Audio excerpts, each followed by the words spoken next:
My name is Terry Broyles. I live at 6101 Avenue Preston, La Jolla, and I'm the president of Pacific Rim Mechanical, which is an open shop mechanical firm based here in San Diego. We have over 500 employees working at our firm. Under Prop M, we work on 21 different school projects, and if a PSA is adopted on the Prop S work, we will not bid any of those jobs. So I'm asking you to vote against the stabilization agreement and make sure that you have the right to look at this and stop this from happening to us.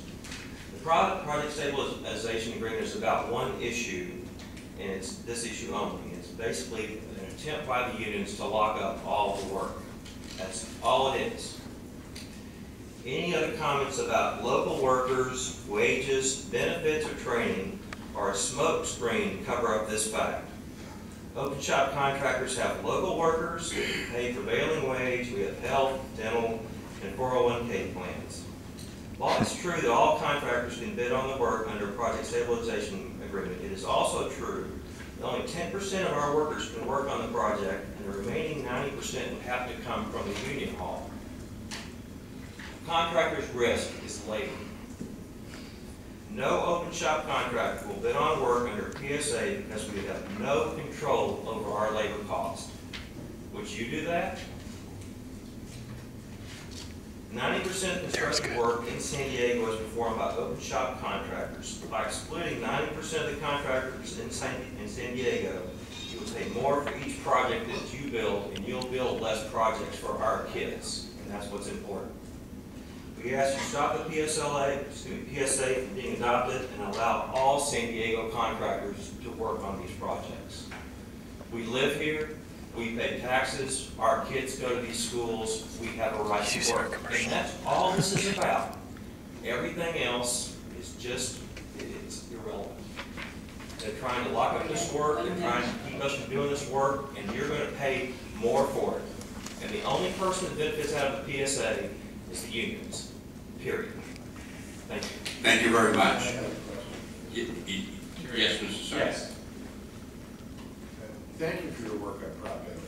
Okay. Thank you. You represented that your workers on Prop M were local workers. Did you mean they were all residents of the San Diego Unified School District area, or were they just from around here? They all live in the San Diego area. I can't tell you, I don't have a list of everyone that worked on that job and their address to be able to make that comment to you.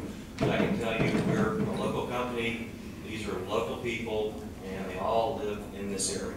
And so that would exclude Riverside or Imperial counties? I have 500 people here. Why would I bring someone from Riverside to work on a job in San Diego? Temecula.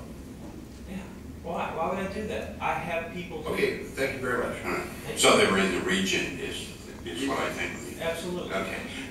Okay, that closes, well, let me stop. Is that right? I got that. That closes public testimony. So that at this point in time, then, we're going to open it up for board discussion. Let me just, before we open it up, just let me indicate that it is now 5:35. We normally try to get out at 6. I know this is a topic that we are all, it's near and dear to us, so please bear with me if we run over a little bit, because I think we probably will. I just want to make that known. Yes, sir, Mrs. Snow. Mr. Chairman, I just want to remind the committee that we have a motion on the floor to receive the report. I've been reminded by staff that in item number 7, there's the word "not" has to be included, and there were also, as a portion of the report, there are several attachments that were provided by both staff and Mr. Gordon. So that's all part of the report. So before you is receiving the report, and then I think we can proceed. Well, the report ends in a recommendation. Right? The only recommendation is that we prepared a report. We don't have any other further recommendation. Okay, so there's no recommendation to remove this report to any other just body? To receive. Just to receive. Okay, is that clear? All right, let's open it up for discussion among the members. Jeff? So just continue you know, there's another attorney firm wrote an opinion, rendered an opinion on our ability to provide oversight over the school board in the PSA. So I'll just circulate this. I'm sorry I didn't get it out beforehand, and I'll give it to Paul and circulate it, I guess. Is this going to be a handout at the meeting? So, is the There we go, I can't even vote get to accept the handout?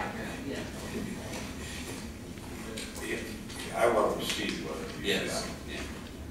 Do we have copies, or are we just going to look at one copy? No, She's eating copies. she's going to distribute them.